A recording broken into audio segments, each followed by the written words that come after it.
안녕하세요 여러분, 한방의 뇌과학입니다. 이 변연계에 이상이 생기면 온갖 부정적인 감정들이 파도처럼 몰려옵니다.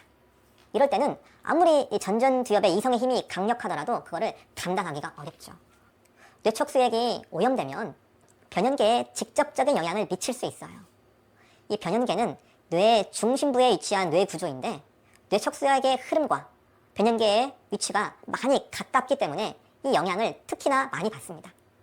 그러면 이 수면 중에 뇌 안으로 쭉 밀려 들어오는 뇌척수액이 어디에서 오는지 궁금하지 않으신가요? 사실 이 뇌척수액은 우리 몸의 림프액이 뇌 안으로 이동한 겁니다.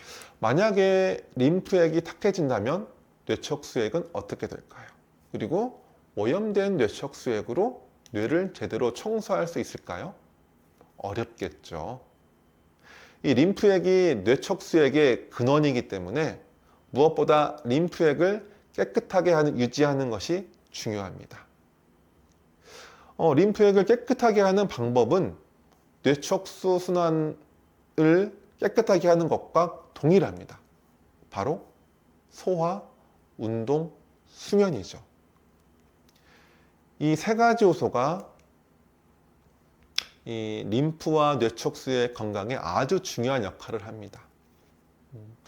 약간 다른 예를 들어서 말씀을 드리자면 오래전에 아주 큰 사회적 문제로 대두되었던 4대강 기억나시나요?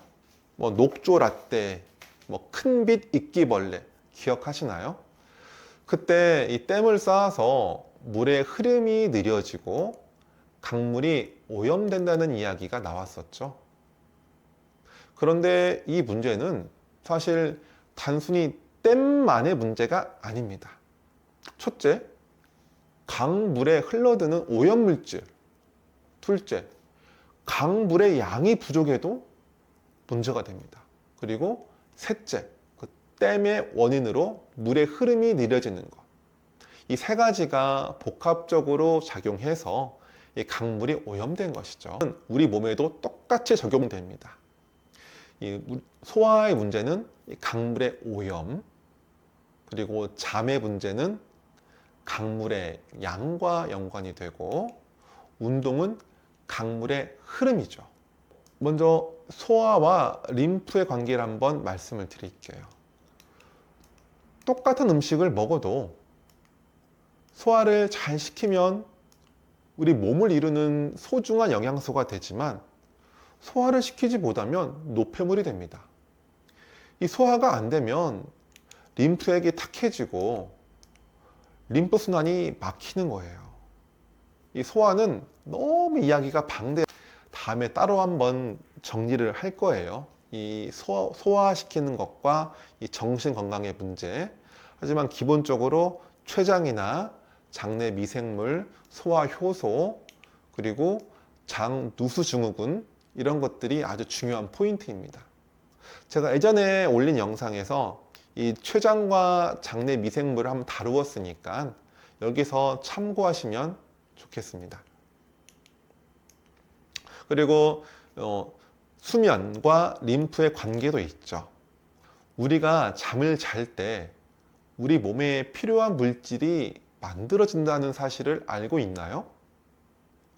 이 수면 중에 일찍 자고 깊이 잘 때 혈액, 호르몬, 그리고 림프액까지도 만들어지고 순환이 이루어집니다. 그래서 수면이 부족하면 이 모든 게 부족해져요. 몸 전체에 영향을 미칩니다. 림프액과 뇌척수액 충분해야지 뇌 청소를 제대로 할 수가 있거든요. 그리고 세 번째, 림프 순환과 운동에 대해서 한번 말씀을 드리면요. 혈액은 심장이 펌프질을 하잖아요. 두근두근 하면서 우리 몸을 돕니다. 하지만 림프에는 혈액처럼 순환을 돕는 심장 같은 펌프가 없습니다. 그렇다면 림프는 어떻게 움직일까요? 바로 근육, 이 근육의 힘으로 이동합니다. 림프관은 이 근육 사이사이에 위치해서 우리가 근육이 움직일 때 근육의 수축과 이완에 의해서 림프액이 조금씩 밀려나갑니다.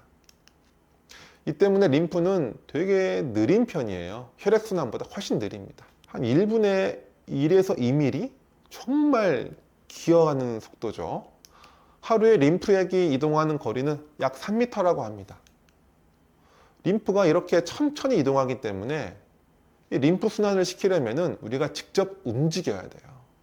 이 운동이 이 림프액의 흐름을 빠르게 하고 원활하게 순환할 수 있도록 도와주는 가장 효과적인 방법입니다. 이 림프계는 노폐물을 운반하는 중요한 역할을 하기 때문에 림프가 잘 순환되면 몸 안에 쌓인 독소와 노폐물이 제대로 배출됩니다.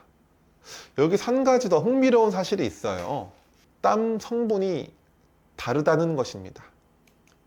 사우나 같이 더워서 나는 땀에는 노폐물이 거의 없지만 운동을 해서 나는 땀에는 노폐물이 더 많이 포함되어 있습니다. 운동을 통해 림프가 잘 순환되면서 몸의 노폐물이 땀을 통해서 배출되는 것이죠. 그러면 어떤 운동이 좋을까요? 가장 좋은 운동은 이 하체를 많이 움직이는 운동입니다. 왜냐하면 하체, 엉덩이, 허벅지에 가장 많은 근육이 모여 있기 때문이죠. 제가 확인한 연구 결과에서는 그렇게 등산이 최고더라고요. 등산을 했을 때 땀에 노폐물이 가장 많이 들어있다고 밝혀진 연구 결과가 있습니다. 그리고 이거 외에도 운동이 사람의 감정에 주는 추가적인 혜택이 있는데 운동은 편도체를 안정시키고 그리고 스트레스 호르몬인 코르티솔 수치를 감소시킵니다. 이러면요 우리의 불안과 우울을 줄이는데 큰 도움을 주죠. 그리고 제가 아까부터 계속 수면이 중요하다고 강조하는데 이 불면증에 좋은 여러 영양제와 한약이 있지만 그 어떤 것보다도 운동이 이 불면증을 해결하는 최고의 방법입니다.